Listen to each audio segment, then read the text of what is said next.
Shalom Bapak Ibu Saudara yang dikasihi oleh Tuhan. Hari ini kita akan kembali mendengarkan kebenaran firman Tuhan. Marilah kita berdoa.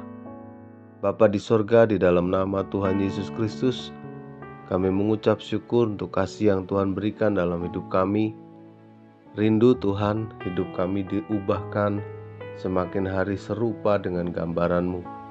Berfirmanlah ya Tuhan, kami siap dengar. Amin.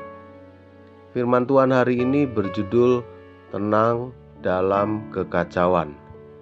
Mazmur 55 ayat 23 mengatakan, serahkanlah kuatirmu kepada Tuhan, maka Ia akan memelihara engkau.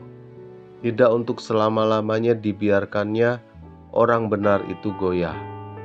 Bapak Ibu Saudara yang dikasihi oleh Tuhan, kehidupan tidak selalu berjalan mulus. Ada masa-masa di mana segalanya tampak kacau, tidak terkendali, dan penuh ketekanan. Situasi ekonomi, konflik rumah tangga, hingga masalah pribadi bisa mengacaukan pikiran dan hati kita. Namun sebagai anak-anak Tuhan, kita dipanggil untuk tetap tenang, bukan karena situasi aman, melainkan karena Tuhan hadir di tengah kekacauan itu. Ketika dunia berteriak dan badai datang silih berganti, kita diajak untuk duduk tenang di kaki Yesus, bersandar pada kasih dan kuasa-Nya yang tidak tergoyahkan. Ketentraman sejati bukan berasal dari sekitarnya, tapi dari Dia yang tinggal di dalam kita. Yesus menenangkan badai. Saat para murid panik menghadapi angin ribut di tengah danau, Yesus justru tertidur.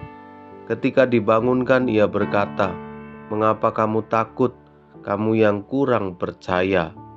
Matius 8 ayat 26. Lalu Ia menghardik angin dan danau, dan semuanya menjadi tenang.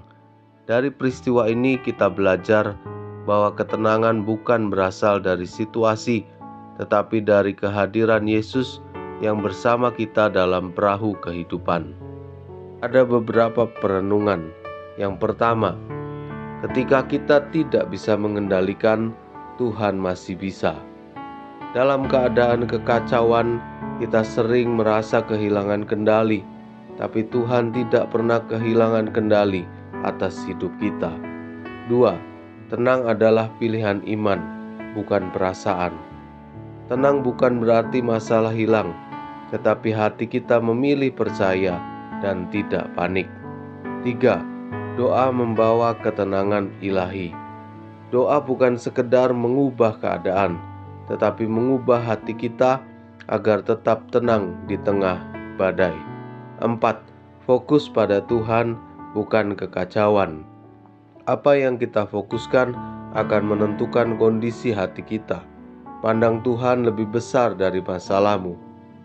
Bapak Ibu Saudara yang dikasihi oleh Tuhan, kekacauan mungkin tidak bisa dihindari, tetapi ketenangan adalah warisan yang dijanjikan Tuhan bagi orang percaya. Mari bangun hidup keluarga yang tidak goyah oleh situasi dunia, tetapi berdiri teguh dalam janji-Nya.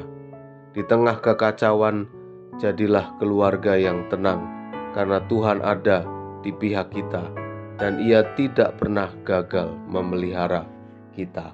Amin. Terima kasih untuk kebenaran firman-Mu yang mengajar kami hari ini, dan biarlah kami tetap tenang di dalam Tuhan. Berkat Tuhan atas kami hari ini, dalam nama Tuhan Yesus Kristus. Haleluya. Amin. Selamat melanjutkan aktivitas. Tuhan Yesus memberkati. Elroy, Tuhan melihat.